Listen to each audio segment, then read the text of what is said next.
Melão, além desse papel do legislador de leis, né, que você está trabalhando aqui, o revogaço aqui, tem a experiência na secretaria, tem um outro papel muito importante do legislativo, que é a fiscalização.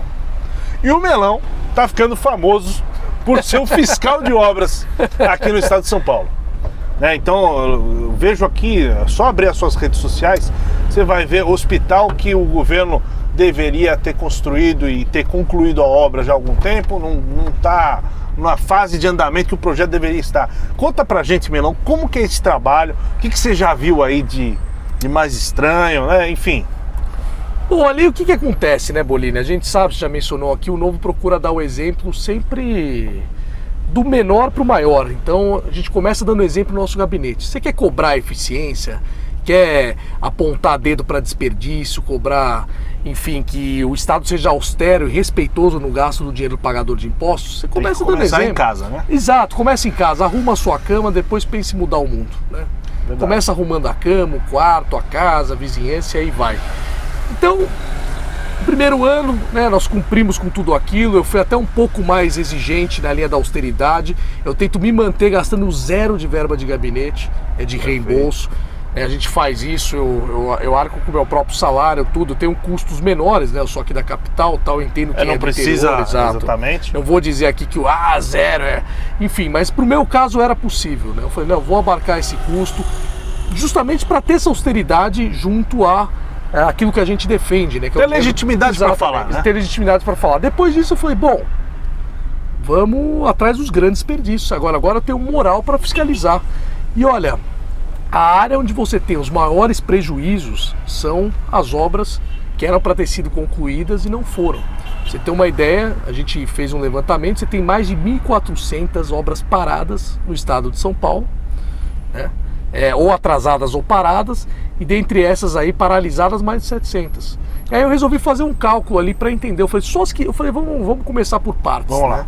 Vamos desconsiderar um pouco as atrasadas. Eu quero só as obras paradas mesmo, aquela que começaram... Que abandonou. Abandonou. Completamente abandonado. Então você tem, desde a recordista, que é a linha 6 do metrô. Perfeito. Que era para ligar... Quanto tempo? Essa aí parou em 2016. 2016. Era para começou em 2015, parou em 2016 e está parado até hoje. 4 anos ali. O consórcio dependia aí de um empréstimo do BNDES que não saiu. E aí eu fui lá, inclusive, na Brasilândia, a gente fez todo o trajeto para o transporte público justamente para mostrar a dificuldade. Como que seria, né? É uma linha que é ligar, em 23 minutos você chegava, né? Da Brasilândia a São Joaquim. E quanto tempo levou de ônibus? Levou mais de 1 hora. Levou 1h30 por aí. Isso é qualidade de 2 vida metrôs que o cidadão deixa e de ter, ônibus. né? Precisou de um ônibus, 2 metrôs para fazer o mesmo trajeto. E aí, enfim, fomos lá, uma obra de 23 bilhões de reais que já tinham gasto 1 bilhão e 700 milhões e está parada. Esses 1 bilhão foram gastos como? Aonde? Foi gasto na estrutura ali para cavar o buraco. Já começou a cavar o buraco. Exato. E aí, então tá lá o buraco e parou. Tá lá, parou, simplesmente parou. E detalhe, você vai além, Bolini, porque uma obra parada, é aí que eu quero mostrar, o prejuízo é muito maior do que apenas o dinheiro que foi gasto ali. Perfeito. Né? Daquela estrutura que está ali. Primeiro que ela deteriora, então eles vão precisar, o que foi gasto talvez vai ter uma depreciação. Recomporar. Exato. Segundo que, por exemplo, na linha 6, isso é só indo lá, por isso eu gosto pessoalmente, para você perceber. São coisas que não estão ali. Você tem no site do orçamento. E no site do Tribunal de Contas você vê ali as obras paradas, o valor e tal. Agora tem coisas que você não estão calculadas lá, vou te dar um exemplo. Tava lá um tatuzão estacionado. Eu fui lá com o assessor custa o aluguel do tatuzão? Não, eles compram o tatuzão porque ele tem que ser feito para linha específica. E não é contabilizado. É quase bilhão. Mas aí que tá lá o tatuzão, ele estraga, ele tá ali deteriorando, talvez precise comprar até outro, dependendo do caso. Perfeito. Então mais 1 bilhão. São despesas, exato, são despesas que ninguém vê. Outro exemplo, vou contar o caso de uma obra, aliás, a primeira que a gente foi fiscalizar.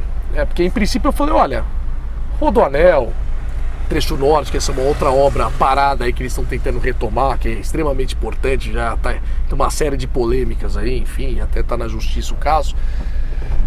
Você tem obras que são caras, foram gastas e que ninguém vê, que tem pouca visibilidade. Vou te dar um exemplo.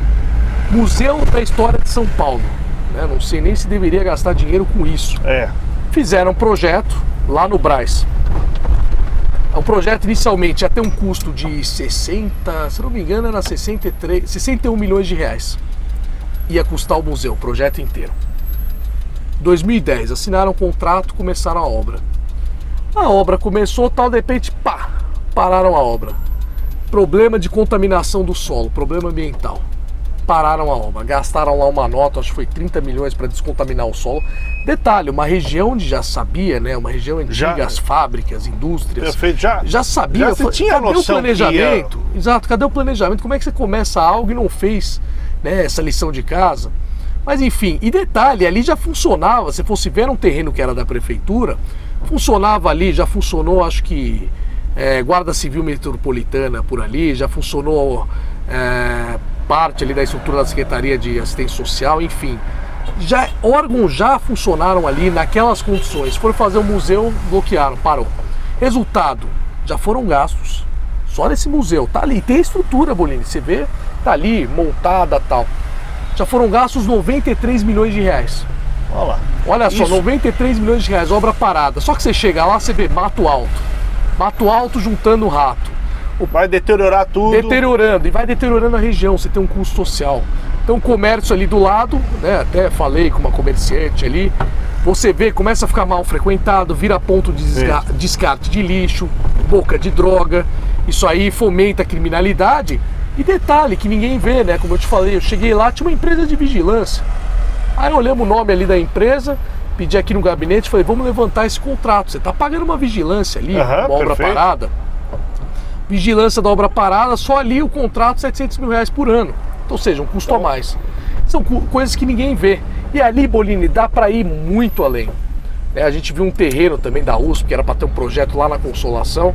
E aí você começa a ver, por exemplo, se essa área, no caso desse terreno agora que eu estou falando lá na Consolação, eu falei, poxa, um terreno aqui, não é apenas o terreno aqui largado, tem custos que ninguém vê, né? Como eu te falei, muitas vezes tem vigilância, enfim. E o que você está deixando de ganhar... Exatamente. Por alugar o terreno, por exemplo, por alugar, vender. Tem esse custo. Né? Esse terreno aí, para você ter uma ideia, a gente calculou, ele deve valer cerca de 19 milhões de reais. E detalhe, você deixa de arrecadar o poder público também, se ele estivesse tão preocupado, você deixa de arrecadar IPTU.